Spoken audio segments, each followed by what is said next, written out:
First here at 5, St. Pete Mayor Ken Welch gave his annual State of the City today, and he covered a lot of ground, touching on everything from hurricane recovery to infrastructure investments to redeveloping the historic gas plant district. As Fox 13's Kaylee Tracy reports, Mayor Welch is framing the months ahead as a test of resolve in the face of an election year. Now, 2025 was a year of recovery. The past year tested our resolve to recover. St. Pete Mayor Ken Welch spoke for almost an hour Wednesday, recapping the city's 2025 and his 2026 priorities in his State of the City speech. Welch says the city issued more than 15,600 permits, waived permit fees, and handed out millions of dollars in local and federal money to help residents recover from the hurricanes. But he says more needs to be done to meet the weather challenges the city faces.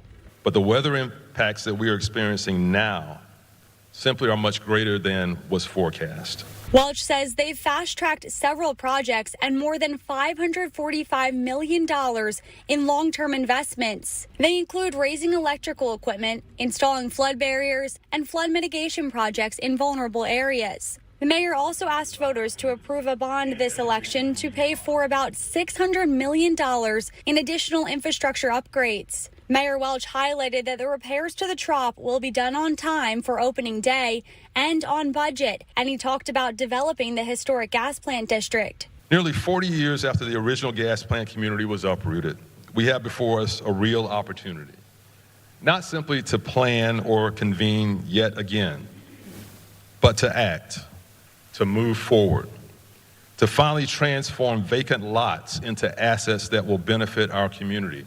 Developers are not defining the vision. The people of St. Petersburg already have. City Council recently paused choosing a developer until a framework plan is created, a decision Mayor Welch doesn't agree with. He says he's willing to work with council, though.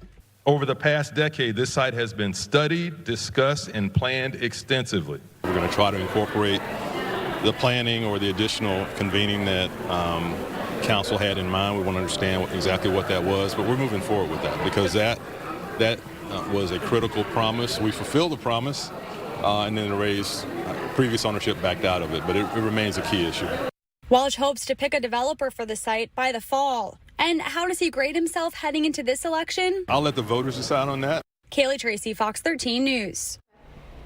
Councilmember Brandy Gabbard, who introduced the resolution to press pause on choosing a gas plant developer, plans to run for mayor against Welch. Mayor Welch is holding an event tonight to kick off his re-election campaign.